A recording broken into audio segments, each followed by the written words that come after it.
I'm Mark E. Smith from The Fall, talking about Cerebral Caustic. Hi, my name is Brixie Smith. I think it's great. I mean, Brix added a lot of punch to it. What the rest of the group don't know is that me and Carl went and did all the guitars again, and none of us have noticed. With all my songs, I tend to write from a few experiences or things, put them all together, not exaggerate them.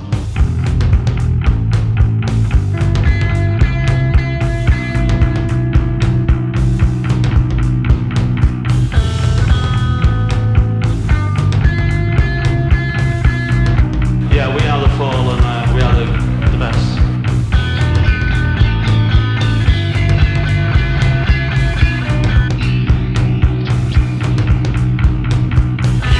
Yeah, we are the Fall and we are the best.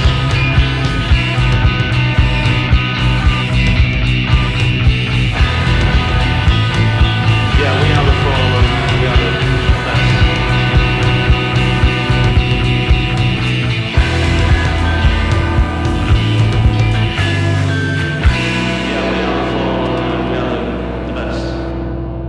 Okay, and I was trying to look for a thing that I was going to read at the beginning, but I couldn't find it. It wouldn't let me access Boston Globe from 1994 article.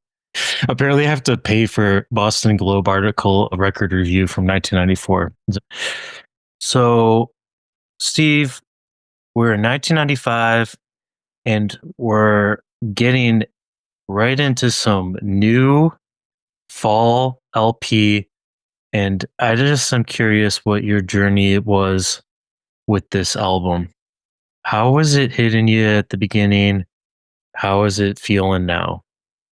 Pretty normal album for me, where not normal, sorry, pretty normal mid-length 90s, late 80s album where I wasn't really sure if I liked it, where it was going to take me, but by the end of it, I found my tracks that I liked, and I could tolerate the ones that I didn't. We have Cerebral Caustic this week, so pretty much everyone's most hated album, it seems like. And if this is the worst fall album, that good. Like, if this is the worst, is the worst, great. I'm happy. Yeah. There's nothing worse than this coming up. That puts a smile on my face and makes me want to keep going forward, because it's really, there's some great tracks on it, and even the ones that are questionable aren't terrible. Most of them are pretty quick, so you can get through them if you really can't stand it. Yeah, Cerebral Caustic. Yeah, I went on a journey with this one as well, and I'm wondering, I knew kind of that this is ranked usually lower, let's say mid-lower to bottom tier of most people's fall LP rankings. And even if you put the 90s albums in a ranking, a lot of the times you find this one near the bottom as well. But I gotta say, when I first started listening to this one, I was pleasantly surprised. I think I was almost just like super psyched that the band was going back towards guitar music, right? Going back towards rock and roll. I think I was just really hyped on that. As much as we were enjoying the Dave Bush era, Dave Bush is still in the band at this point, but we're going to get into it. He's kind of getting phased out, and even he himself, like he told us, he knew the writing was on the wall, even though he didn't want to leave. This is them going back to their meat and potatoes, and I got so hyped up on it that they went back to the guitar music, even with Brix coming back. It was shining so bright that I didn't really have like a clear perspective. But then I was like, man, maybe this is a very underrated album for them. This is not appreciated the way it should be. And so I was like thinking about it. I was like, well, let me go back and listen to previous Brix album. And you know which one I was like thinking might be relative to this one? That you picked to compare it to? Yeah. I thought it would be similar. And so I went back and I was going back and forth and going side by side and saying, basically like 6 years have passed, and maybe 7 years. What is the change in tone with basically a lot of the same personnel? Yeah, I Friends, mean the Friends friends. experiment. Yeah, I Yeah, was gonna say that it was yeah, another experimental one where this is yeah. they experimented even more prior to this, but then it feels like that's the lane they've settled back into a little bit. Right. And I was so psyched for this one because I said, man, they're getting back into rock and roll, and there's an edge to this album that I like. But then I went back and I listened to Friends Experiment, and even though that's not one of my favorite fall albums, when I listened to that one after this one, I was like, ooh, that I don't think any song on this album is really even like challenging any song on Friends Experiment as far as the quality of those Yeah. songs. Yeah. So Choice. If you yeah, had a choice, you're picking yeah, any of the worst of Friends versus this one. exactly. And it's so much more interesting, and there's so much more lyrically that's better, and even I think the Brick songs are even higher quality on the Friends Experiment than this one. So I think I just got a little just too excited for the relative comparison of, the machine music of the early 90s fall into this one, that I think I just like, I was overhyped on it, but I think that's the way you need to listen to it. Honestly, you need to listen to it in order coming out of that, and I think it sounds a lot better. Yeah, I mean, I had both an open mind and then also everyone else's kind of preconceived theories of how it was trash and not, how it was at the bottom. So like, I think I wanted to like it a lot more. And Yep. it's not that the more I listened to it, the worse it got. If I listened to it like a lot in a row, like back to back, like, like, It's a okay, lot. it Yeah. was a lot. It got pretty, some of them got pretty intolerable where you're like, I can't listen to this one again in the same day. Like twice is enough. Like I'm going to skip this and move on. Like that part of it was not good when you're really digging in and trying to see what it's all about. It wasn't really Yeah. tolerable. And how I like to think of this album now is it's their garage rock album. So there's not a lot of depth to it. And it's all like a garage rock album, which is not really usually like a conceptual thematic thing. And honestly, I think The Fall are a garage rock band at, you know, deep down in their heart of hearts. And I know Mark digs that too, but I think they are an actually like a garage rock aesthetic band. And this album has that edge to it that I really like. And it is a collection of songs that are just a collection of songs.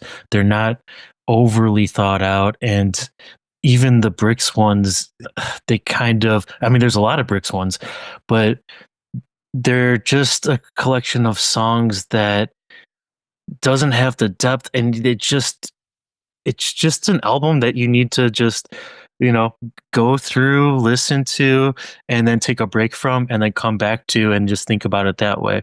And also, one more thing is that the albums that come right before this, which is Middle Class Revolt, and the one that comes right after this, which is Late User Syndrome, are so drastically different that this one gets out overshadowed a lot. I think it's just the place that it was in time, the band, the changing of the band. And let's get into that. Well, we've talked enough about it. Let's get into the band because there's changes to be made, and there's also changes to come for the band right after this. So, Steve, who do we got on Cerebral Caustic 1995 on Permanent? We have Marky Smith, Brick Smith. Bricks is back. Where'd she come from? Craig Scanlon, Steve Henley, Cy Wollstonecroft, Dave Bush, Carl Burns.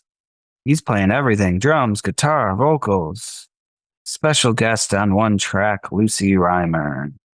Yeah, Lucy. I don't know if it's Rimmer or Reimer. Reimer? Yeah, not sure. But and we also got the producer Mike Bennett.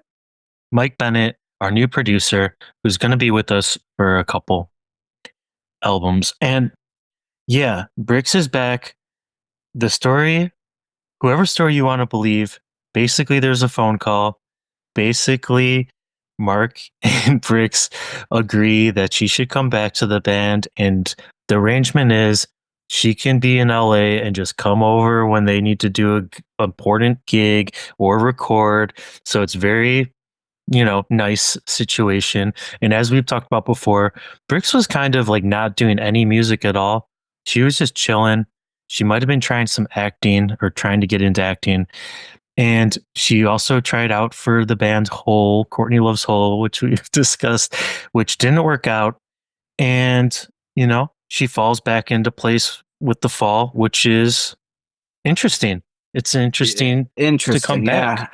Yeah. I don't see how it played out for either of them, really. Like, yes.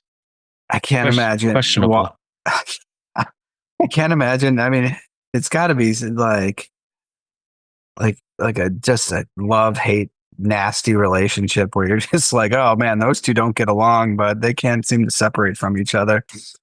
Yeah. But the interviews around the time, it seems like they're cordial enough. I think they've pretty much figured out, which maybe don't need to be around each other that much in order to work with each other, and which I think that is for the best for both of them. They both seem happier. And Mark at this point is pretty not doing too well with his limits and where he's at with his substances. So I'm sure he was just off doing what he wanted, which maybe was more or less what their marriage was anyways. But yeah, and which you can hear on the album, and what we're gonna dive into a little bit more. But even Brix said Mark, when she got back in the same room with Mark, she said he looked like he aged about a decade, and they've only been, not seeing each other for a handful of years, right? Yeah. So she said that it was like wearing on him. And honestly, if you look, not to go too far ahead, if you look at the Late User Syndrome album cover, the one that we're covering next, which is going to be really exciting to get into, you can see that she's not far off in that assessment. It's definitely showing itself. So we got Brix back, but we also have, I guess Carl Burns is there, but he is soon booted for shooting off fireworks out of his hotel window and getting kicked out momentarily as he's been known. Another love-hate relationship between Mark and someone else is him and Carl. And then Dave Bush is on this album. You can hear his sounds, but they are obscured, and a lot of it was said to have been erased off the tapes when they were mixing it, and that's not going to sit well. And then this is also maybe the saddest portion of this is the last album with one of our favorites, Mr. Craig Scanlon on guitar.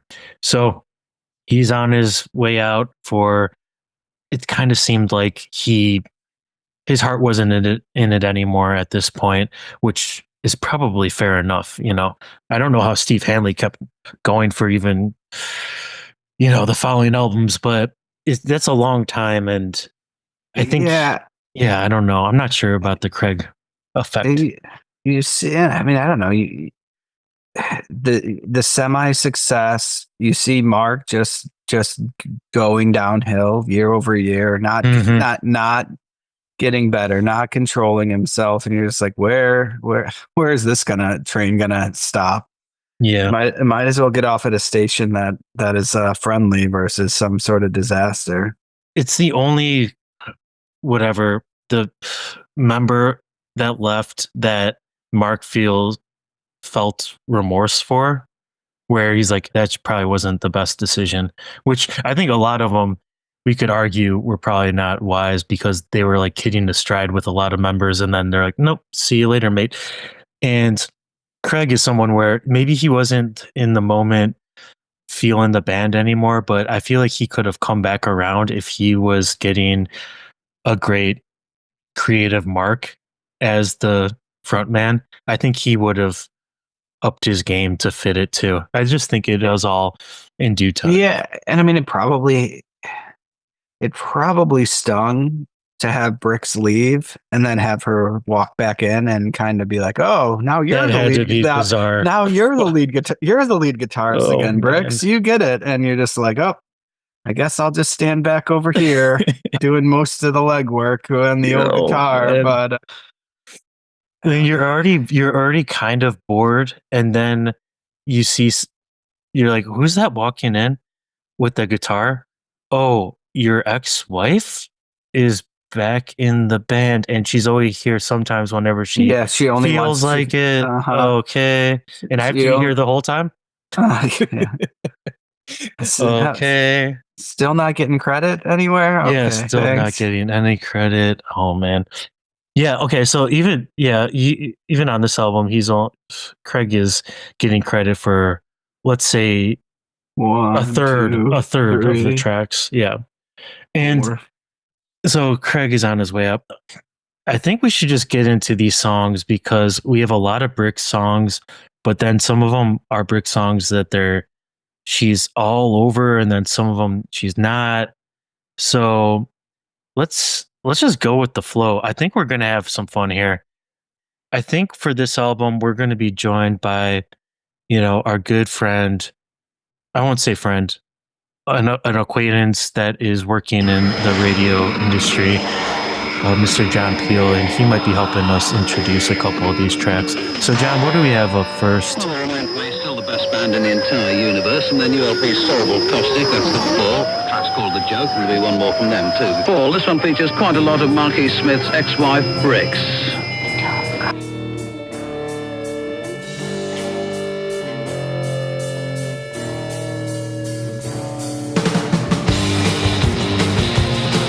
Go back to your disease. Control room. Don't be nice about it. Just spit it back.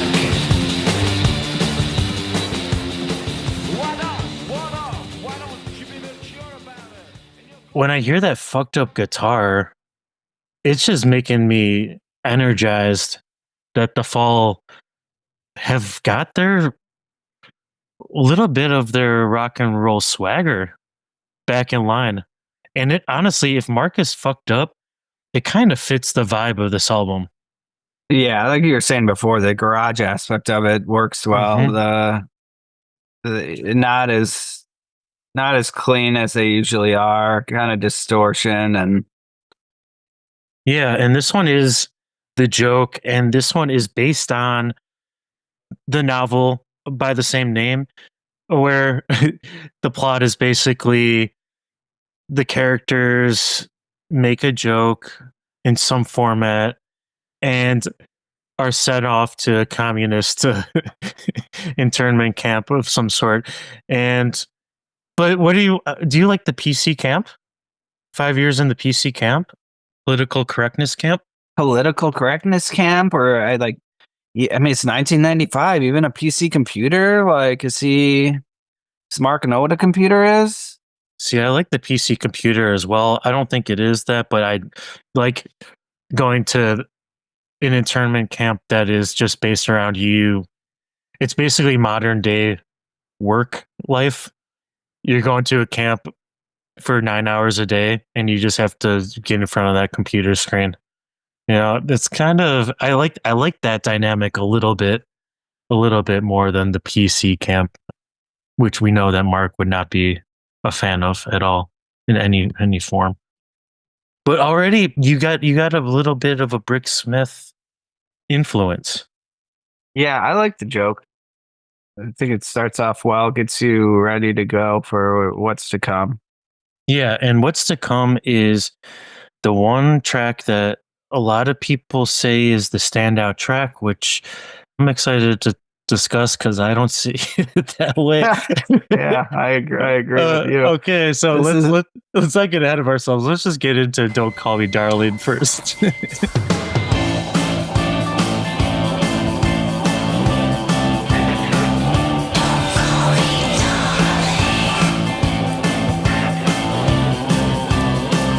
Harboring all else.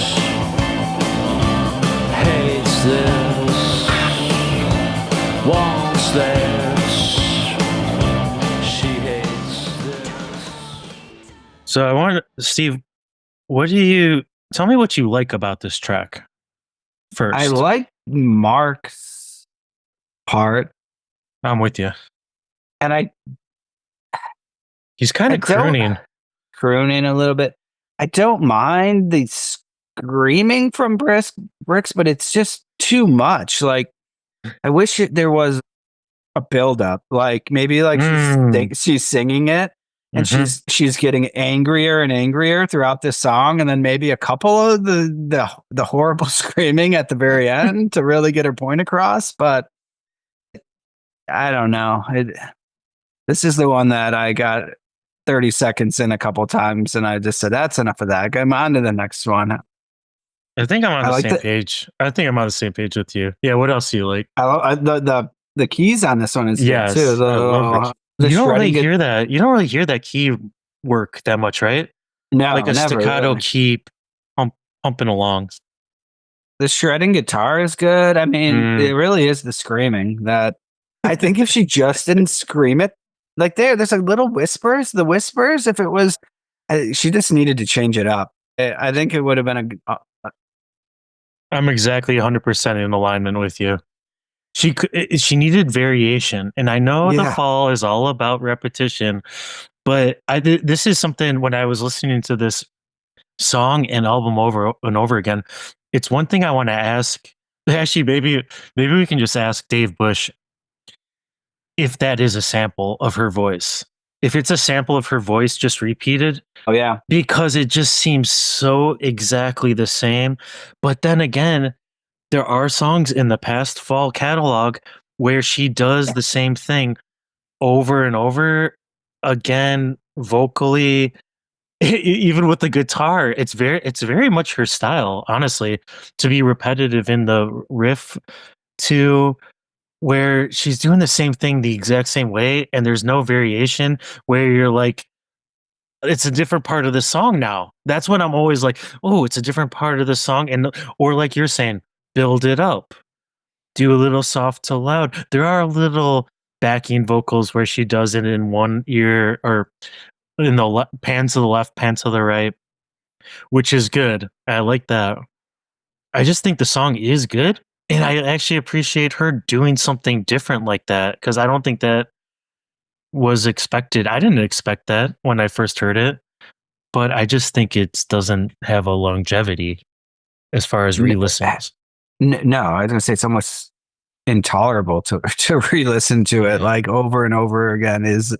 It's not interesting enough to make sense to do it as much as she did. Yeah. Especially when Mark's got some great lyrics in here. And I think this album gets cast aside too, because a lot of people, some of the lyrics are not his most thoughtful. And also there's no songs on here that are limited amount of where he's like telling his signature Mark linear / non-linear stories and scenes. But the long black hair of the wretched blue bottle darting all over to no avail. I got zero tolerance, my head full. Alpaca wool swab. Don't call me darling. That's great. And Steve, do you know who wrote the line, "Don't call me darling"? Who would you guess? Who would you guess? I'm going to guess Ken Burns. Or Ken Burns, Carl Burns. The documentarian. Yeah, the documentarian from Chicago, Ken Burns. Not from Chicago, but Ken Burns is PBS expert. PBS. Okay. All right. A Civil War expert, baseball expert, Ken Burns has written this. Okay. No, Carl Burns is a good guess, but no. Yeah. It was Mark. Oh, okay. He's mad. I'm not your darling anymore, Bricks. Don't call me that. I don't know. I was just always assuming before I found out that it was, and even Bricks was the one that said, I didn't write that.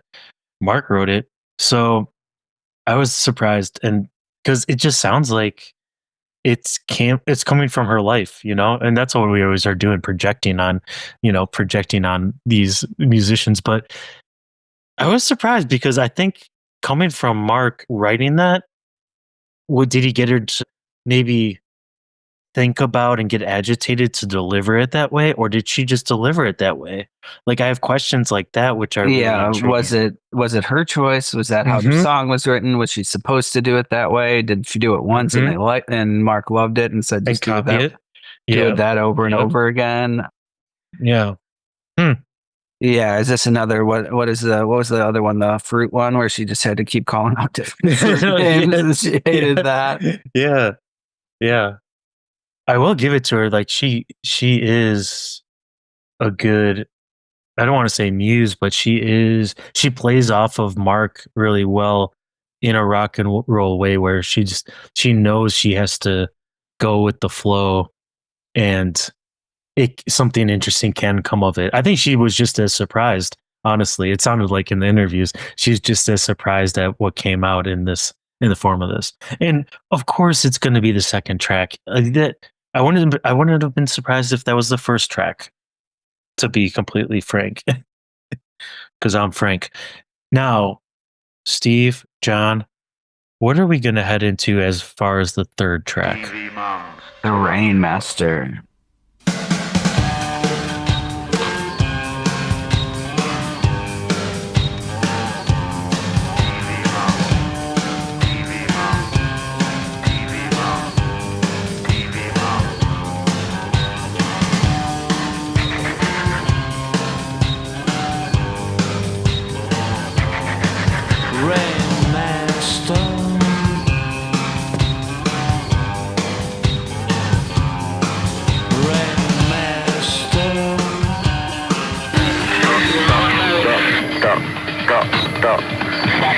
That's how far we go.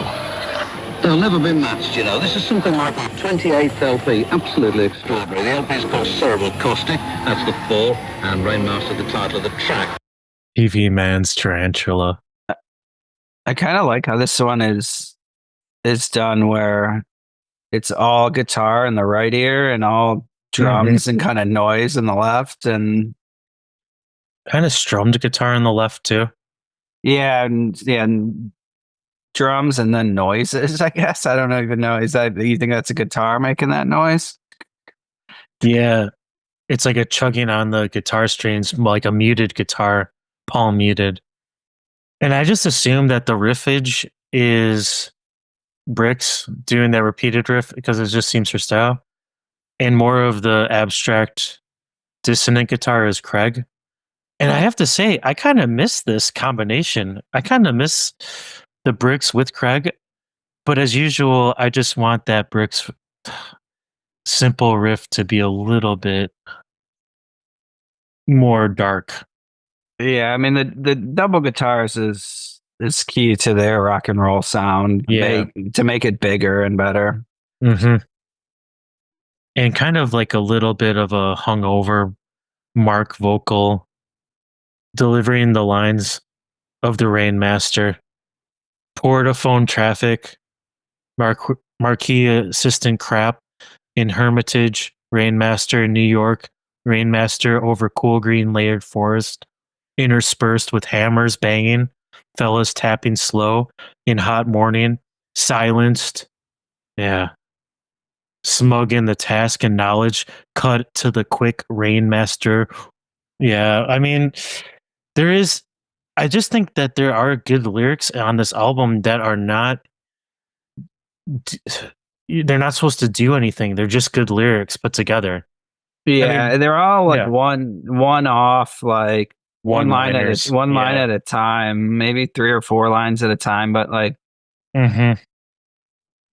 the one that always gets me too in this song is in the ridiculous muggy envelope stained. Yeah. How like there's only a couple people in the world that would write those words in that order, and one of them is Mr. Marky Smith. In the ridiculous muggy envelope stained. Man, what is in there? That's what I need to know, you know? What is in there? Like, it's been carried around all day. It's got some probably dark, sinister. I think he mentions Florida. He's a bunch of times. Yeah, like he's the Florida man. The cursor of blights once too often, and the ridiculous muggy envelope stained. Going, you sorry fuck. Going, you sorry fuck. I forgot about that. Yeah. Going, you sorry fuck. Oh, man. The rain nest. The one-liners that are just like so good and like so salient, they make the rest of the song that has not as strong lyrics kind of elevated, and you start to try to make a little bit of the connection to it. I mean, I like thinking about like these copycat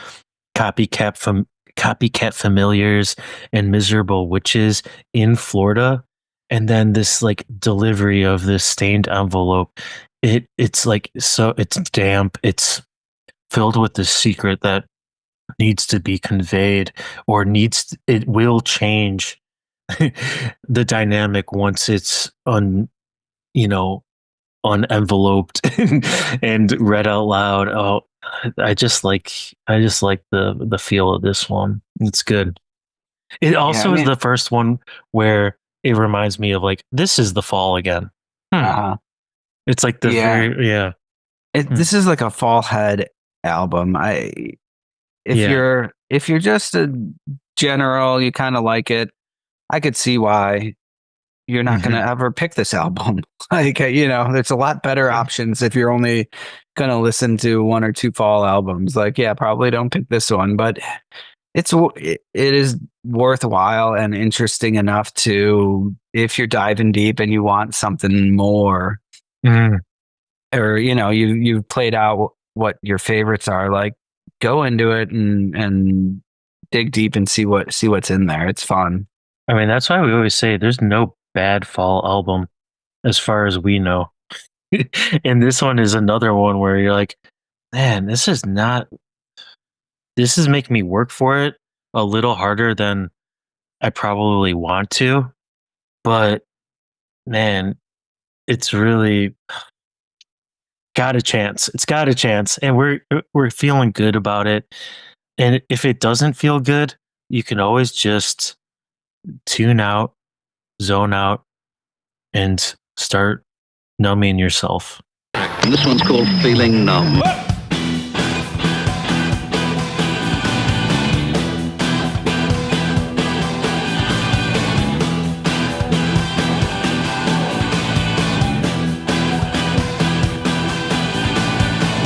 Post-festivities, I'm feeling numb now.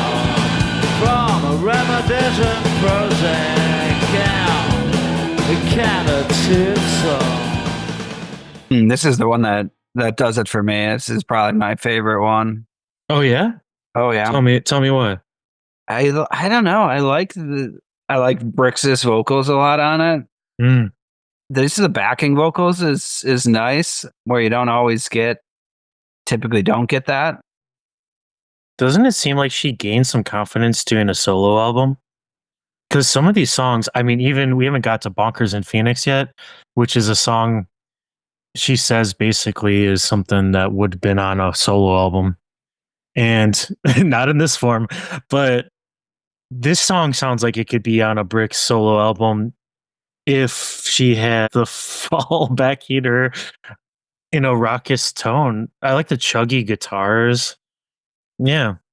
Yeah, I wish the drums were a little more interesting. Yeah, it's almost like a duet, sort of. Like, they're definitely playing off of each other. Her voice is really overpowering his, because he's like so. It's not like the first track where it's kind of working together, like they're kind of working together in some way. I mean, Don't Call Me Darling, when they're kind of in the same line, even though she's yelling, he's kind of just meandering around. Like, this one is not one of my favorites, but I can understand why it is so catchy, and I can understand why it would catch your ear for sure. I mean, it really just does remind me of something that would be on a Brick Smith album. It does, yeah, and I feel more like interesting. more automatically, interesting, yeah. Automatically, I do feel like there was some sort of agreement here where Bricks was like, I'm gonna I'm gonna be contributing, or there's gonna be some of my songs. I'm gonna have more of an influence than I did, or whatever. Where Yeah. because there's a couple, at least one other song on here where you're like, oh, that's a Brick song, and it just sounds like Mark just shit all over all over it. It pisses her off. We're gonna get into Bonkers in Phoenix, that's for sure. Yeah. Well, that's one thing you can always give Bricks a lot of credit for, and she should be commended for, because I don't think there's anyone else in the history. It's honestly easy to say. I mean, Martin Brahma brought the good songs and stuff like that, but there's been never anyone that's come into the fall and been a part of the fall and had as much of a say and as much of an effect on the sound. And I'm even going to say, related to Dave Bush, like Dave Bush has made a huge impact on the sound, obviously, but I think Bricks is just like, when she's there, her signature is on the album, right? It is on there. It's 1A and 1B is Marky Smith and Brick Smith. Like it's not like anything else. It's its own category of fall, which is saying a lot. It's hard Absolutely. to do. No, yeah, there's not very many people who could get Mark to do what they wanted in the way that she could. Yeah, and even I don't want to get. It's hard not to go into Bonkers and Phoenix, but it takes a certain type of person where someone destroys your song, your beautiful song, and you allow it. Because she had to allow it to be on the record, right? She could have easily just been like, I'm going to erase this whole thing. Like she could have made it like even a worse situation, right? It's like a combative, I'm going to now destroy it and I'm going to redo it. She could have easily done that. And she didn't, because she came around to at least appreciating it, or at least just being like, whatever, fuck it, She always was willing to, right? Like, that seems stupid, and I don't like that idea. But okay, yeah, all right, we'll go with it, Mark. We'll go with your idea. It kind of comes along with being in the fall, and I think she wanted them to be a pop band, but she was never really. I don't know. She was not naive. She wasn't naive, right? She wasn't naive in being like, this band is going to change completely 180. Then she knew it wasn't going to happen. She wanted to take the best of both worlds. I don't even think she ever wanted them to be a pop band, but she wanted to be a pop star. And so she was always kind of trying to leverage it into whether it was a solo career or some other opportunity. I feel like where she was like, okay, if I can do this, or I can get this added on. And I'm sure it was just a pick your battles sort of thing where you're like, okay, if I let him destroy that one, I can probably slip a couple things in that I really like over here, and he won't notice because he's so happy that he got to destroy this other thing that I liked. Totally.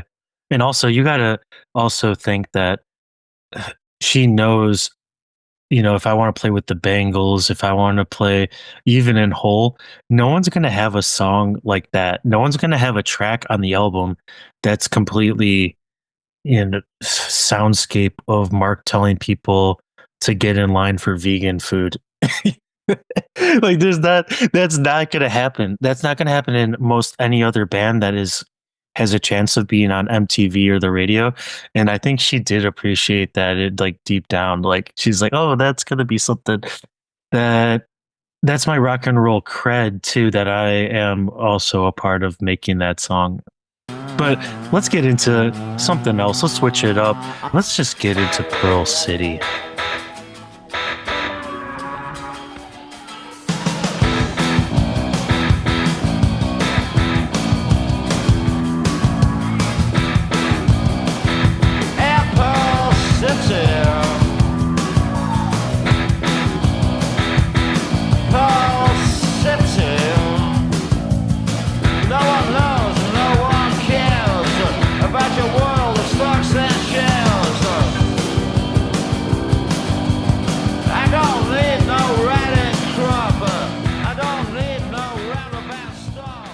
Listen to that intro riff.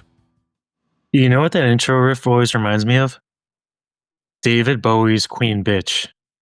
Oh, And I don't know if I haven't heard that anywhere, but I'm just surprised because I know it's not the same notes, but it's the same strumming riff, and it comes back later on the album.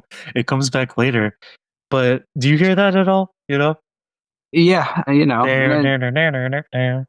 we got Bricks back in the band, so she's never afraid to take some liberties. Yeah, and I also could be like, maybe that's Craig just doing that riffage. Because you know how so easy it is for the Fall to be jamming on a song they like, and then Mark being like, "Okay, keep going.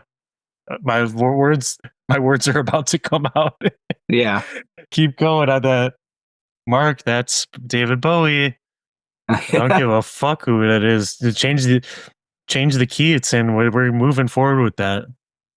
It might also explain why in this song Pearl City, Steve Hanley's bass is so, I don't know how to explain it, but it's just like a bass riff I'm not really expecting from Steve or the band. Yeah. The whole album is just kind of noisy, right? Like there's a lot of layers that are happening, and it works, but it's noisy and different for them. I mean, even on this song, Mark is singing, but then they have his vocal doubled and in like the modulated vocal octave where it's like pitched up like a chipmunk voice, and it's later used on Bonkers and Phoenix too to fuck it up some more. But it's unnecessary, but I like when they're getting weird like this. And as usual, I want them to go further, but that's for the next album. And we will get into the next album because that's some fun shit that we're about to experience. So Pearl City, any standout lyrics for you on Pearl City, Steve? The only one I can pull out here is the cappuccino and a slice of quiche. It's salad for the new educated teach. Everything is going to work out fine. They're sleeping us in the lecturer line. I don't know what he's talking about, but yeah, that is there. That is there. No, right there in the middle. Yeah. I don't. I mean, it's based off of a Chinese food restaurant. Yes, it's based on. I forgot about that. Which I don't really get, but yeah, not. I guess I could see Mark eating a lot of Chinese food after the pub. Yeah, over-counter drugs have left you totally bushwhacked. Yeah, I don't get the Chinese food. I mean, I guess just the name. Yeah, just the name. And maybe he had a large enough tab. He had to write him a theme song. Yeah, I don't know what's going on in this one. It warrants more listens. I like that they kind of messed it up a little bit with all of the vocal manipulation. Yeah, not sure there. No, it's one of those ones where you're like, okay, it sounds nice. It sounds nice, but where did it come from? Where is it taking you? The thing is about this album is I like these little short ditties that are like 2 minutes and 45 seconds long. There's a lot of them, and they all are really good. And it also harkens back to that garage rock thing. Yeah, right? No, the album feels short because it is changing so quickly. Like everything, it just it starts and it's over. It starts and it's over, and you're just on to the next. Yeah. And it just bounces along. So let's get into the next track. Life Just Bounces Along.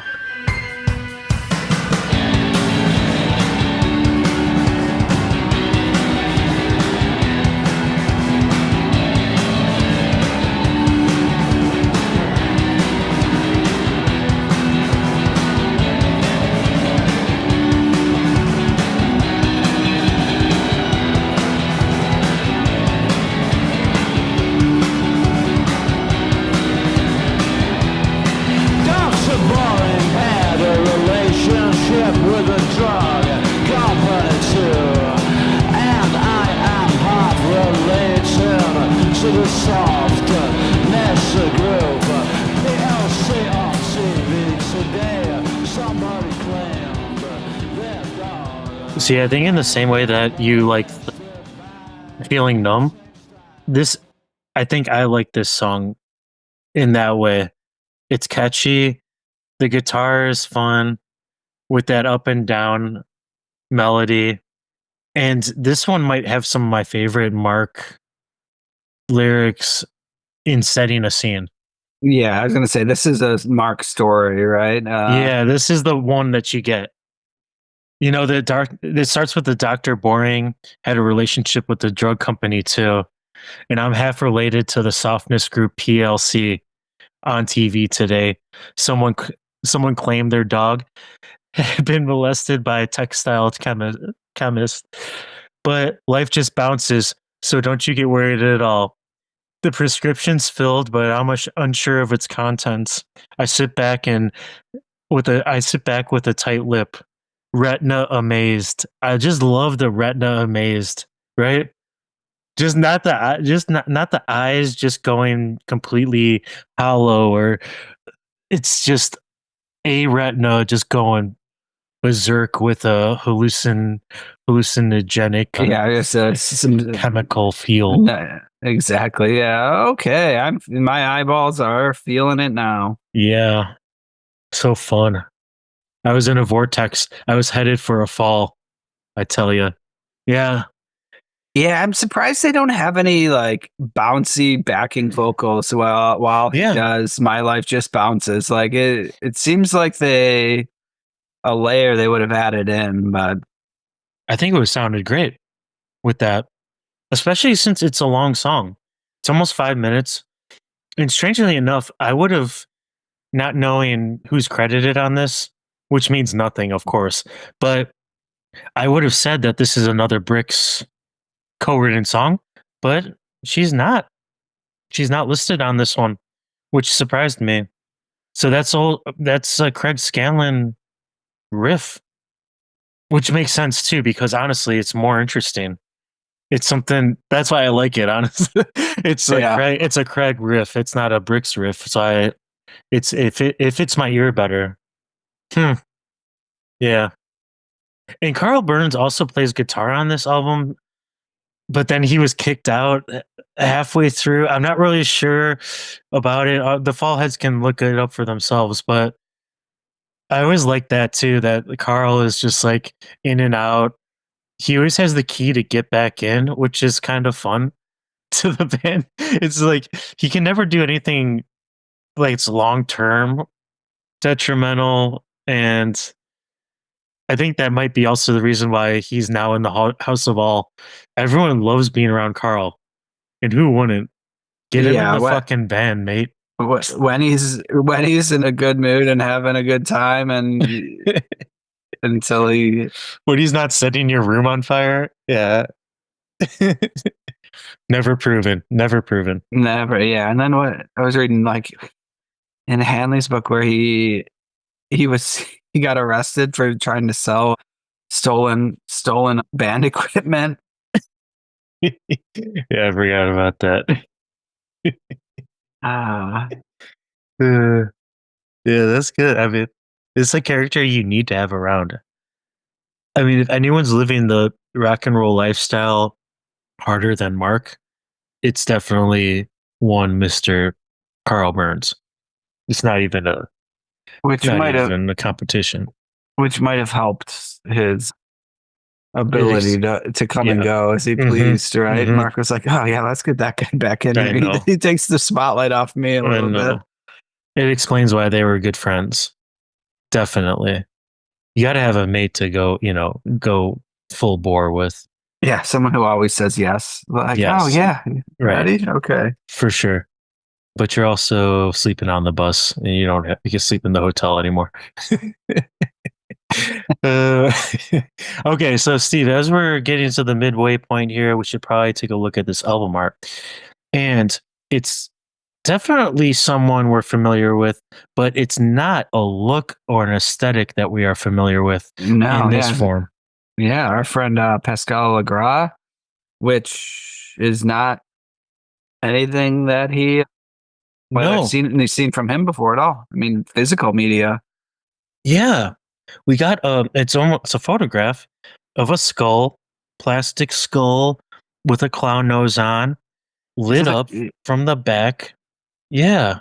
Yeah, I guess it is a clown nose. Yeah, I thought it was like a light bulb, but no, it's a there are light bulbs lighting up. There's the Christmas light. Yep. Well, Christmas lights. the eyeballs are Christmas lights too, I assume. Mm-hmm. And then it looks like, is it a cue ball in his mouth or another light bulb? That's what I thought was a light bulb in the mouth too, an actual big light bulb, full size.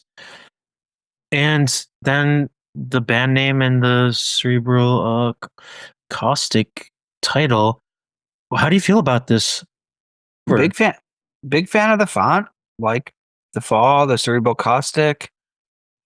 That works. Interesting art piece, I guess. I don't know how Pascal moved so drastically, but yeah, it's unlike any of the previous ones. I kind of really like it for that. I like those covers he did before that were the paintings and photograph maybe, but for some reason, I think this actually fits the fall sound, especially this album sound, even more than those do. And I think it fits the sound of the album. The band has the rock and roll edge. There's a messiness to it. There's a little bit of that fucked up, like living on the edge feel on some of the songs, especially like Mark actually living on the edge. So this fits it. I think Brix even said that the cover, she said it was one of the worst covers ever for the band. But that it is exactly Mark on the cover, she said, because he's a clown and he basically looks like that. The lightheartedness of the clown nose like adds an edge to it, but like we were saying, like this is like a garage rock album cover too, right? It does look like it. It is absolutely something DIY. Any DIY band could have put together. What do we got lying around? Oh, we got a strand of Christmas lights. We got a plastic skull. We got a clown nose. Like, let's put this together. Yep. Oh, here we go. Take one the photograph. Yeah. Done. I like the band's not on it. I like that it's just this. I think that this might have had some influence on it not selling that well. And I also think that a lot of things had an influence on it not selling as well as the previous albums. Another part of that would be Mark not being as professional on tour and like walking off stage a lot, which makes the fans not that happy when you're constantly the lead singer walking off and coming back or not coming back. And I think a lot of things just stacked up where it's like, this is not my album, or this is not my favorite band anymore. Maybe I should look around. But I'm glad to hear that you like the text. I'm not a big fan of the text. I think it reminds me of like a pirate ride, pirate ship ride, something that's a little bit off. But I like the color of it. I almost want it with no text as usual. I don't know why they have to just have the fall or just, whatever. Let's flip it over. On the back, we have a picture of Mark E. Smith walking down a street, and it looks like a UK street, and someone, I guess Pascal, has drawn on angel wings on his back, which he certainly is, our little angel. What do you think about that, Steve? What do you think about that? As I can't picture Mark in a white suit coat, but there it is. It almost looks like it's a server's jacket, like a waiter's coat, which he might have just taken from a guy at the pub, and be like, I'm going to go outside for a minute. I'm going to go outside for a smoke. Can I borrow your can I borrow your jacket? Take a picture of him walking over the fence to take a piss. Stand up straight. Okay. Let me hit the head real quick before we do the next one. You're gonna go take a slash, mate? In the jar. What do you say? You're gonna go take a slash, mate? Slash, yeah. It's slash, man. Ensure the hook clamp is on the jar.